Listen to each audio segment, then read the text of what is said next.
Are you really as smart of a zombies player as you think you are? Hopefully, we'll find the answer to that question by the end of the episode. Guys, I'm Tim, or Bluefoot. Now, welcome back to another video.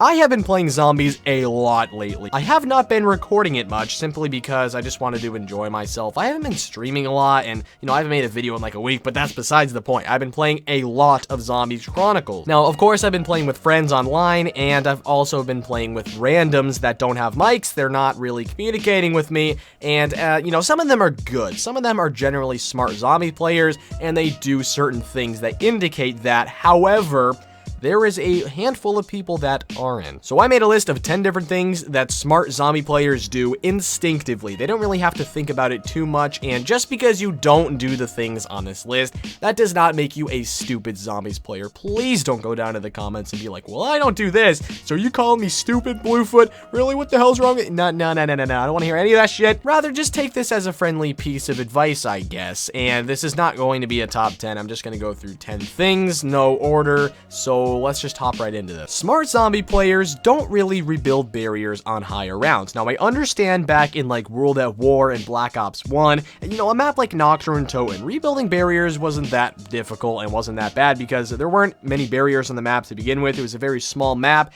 and you could use all the security you could have, and you needed points. But in this day and age, especially in Black Ops 3, when the zombies are so fast-paced, they just shred through the barriers, you can get points from so many different things like the gobble gums. Now, I understand there are situations where you need to rebuild a barrier if you're like 50 points short of getting Jug, but keep in mind, I'm talking about high rounds here because it's just completely and utterly useless. Carpenters are useless on high rounds, and when you rebuild all of these barriers, it just makes the game a lot longer than it needs to be. You're spending a lot of time rebuilding them, and the zombies are spending more time getting through them, whereas they could just run out, and you can kill them, and the game will go by a lot faster. Not something a lot of zombie players even think about when they're playing, but generally smarter players just avoid rebuilding barriers, especially on Black Ops 3. One strategy that a smart zombies player might do is grab the Bowie knife or the sickle off the wall. Now, it is 3,000 points, however, you can get a lot of profit from it. You're not spinning the box at all, you're not buying any guns, you're not buying any ammunition, you're just using the one knife you have up until about round 10 where it drops off,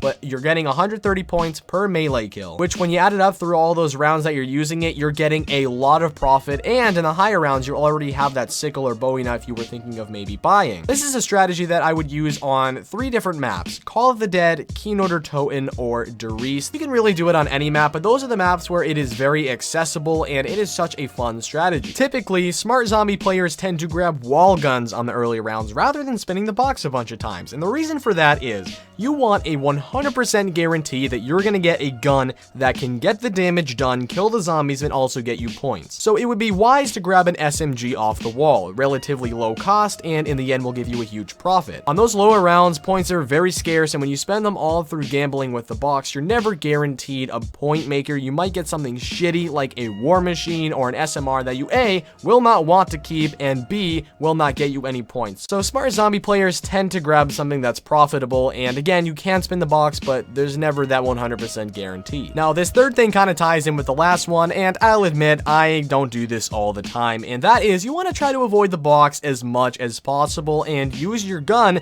to its final bullet. You want to use it to its fullest potential, and I get it, it's very tempting, it's hard to avoid the box. You want to get the ray gun Mark II, you want to get the thunder gun, but at the end of the day, guys, it's not guaranteed. Now, as you can see here, I have a fully loaded Galil, and instead I just trade it out. There's so much ammo, I can get so many points from it instead of just wasting them, but I do the complete opposite. Again, this is something that a lot of people are guilty of just because the box is so tempting, but this is something that good zombies players and smart zombie players avoid. If you've ever played with a friend that is not as experienced as you are, you had to have done this. Alright, so let's say you're in the Kino starting room, and you guys both want to go upstairs and open up those doors. And to give out a kind gesture, to be a gentleman, you're like, you know what?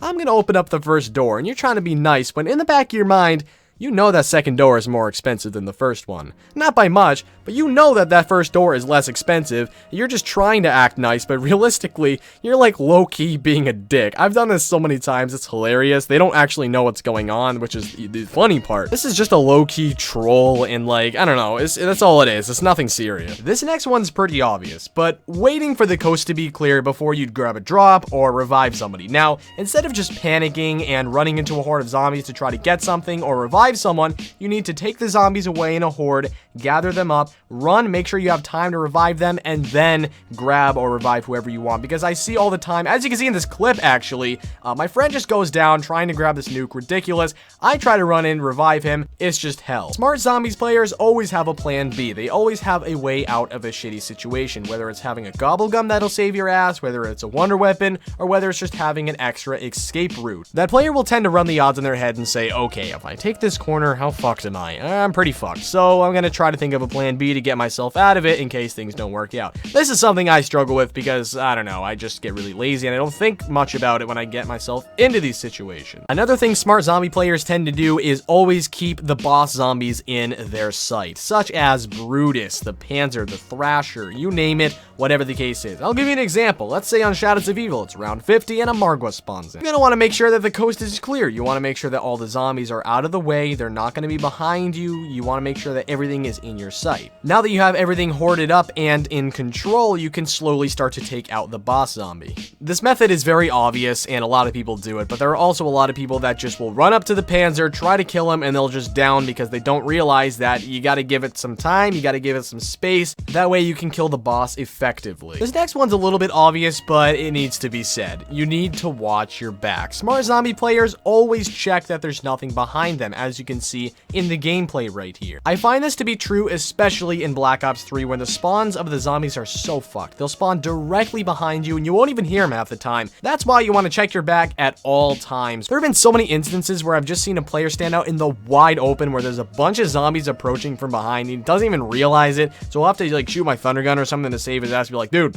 wake the fuck up. There's zombies all around you. Check your back, man. So, and this is obvious, like, but there are people out there that just don't check their back, and that's the reason why they go down so many times. The last thing I have for you that smart zombie players do is they don't play transit, okay?